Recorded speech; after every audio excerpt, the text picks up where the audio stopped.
In 1962, Brazil proved they could win even without Pelé, surviving the bloodbath that was the 1962 World Cup to go back to back. But now it's 1966, and football is finally coming home to England. We're talking about a world of swinging 60s vibes, a stolen trophy found by a heroic dog, and a massive South American conspiracy theory that still has fans fuming to this day. Hey, welcome to the World Cup Review Series, where we explore every single World Cup in 20 minutes or less. Today we're talking about 1966. This is the one every England fan won't shut up about, and every German fan calls a literal crime scene. We're heading to the birthplace of football, the UK, the United Kingdom, for a tournament that was basically a 1960s spy thriller, James Bond style, mixed with a little Sunday League brawl action.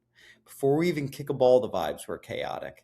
This was the era of the Beatles, the swinging 60s, and massive geopolitical tension. But while the world was worried about the Cold War, the football world was worried about a missing piece of hardware. 1966 is the tournament that gave us the wingless wonders, the rise of Franz Beckenbauer, and the most controversial final goal in the history of the sport. But first, let's start with the heist. So, 4 months before the World Cup starts, the Jules Rimet trophy is on display in London. Security? Basically non existent.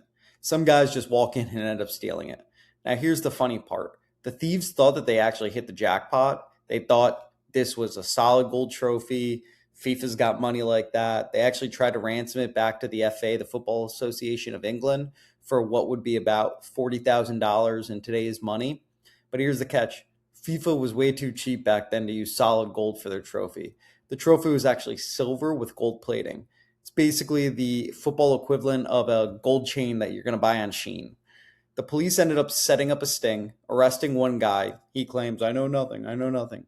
A week later, this dude named David Corbett is walking his dog Pickles in South London. Pickles starts sniffing a package wrapped in newspaper underneath a bush. David opens it up, and boom, that's the Jules Rimet Trophy, the World Cup. Pickles becomes a national hero, gets a silver medal, and even gets invited to the winner's banquet. 1966 was already off the rails before a game was even played.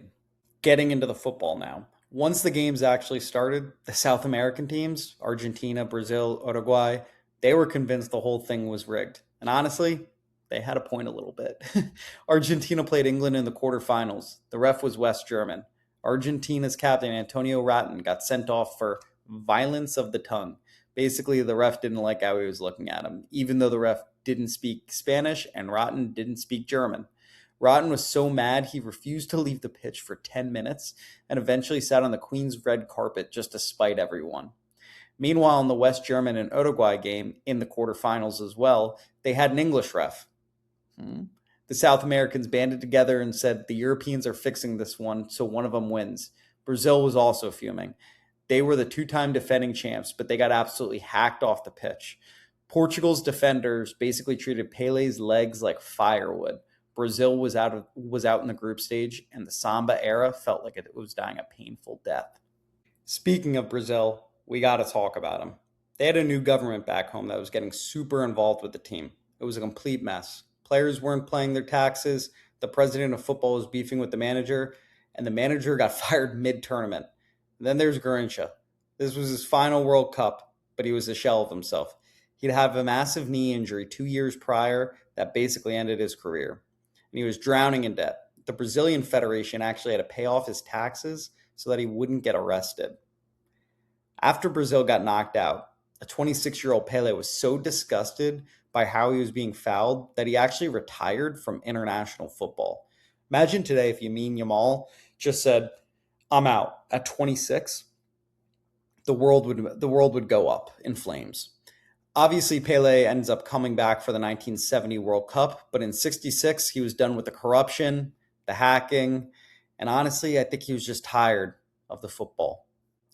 Now moving into the host nation, England, their manager, Alf Ramsey, did something revolutionary at the time.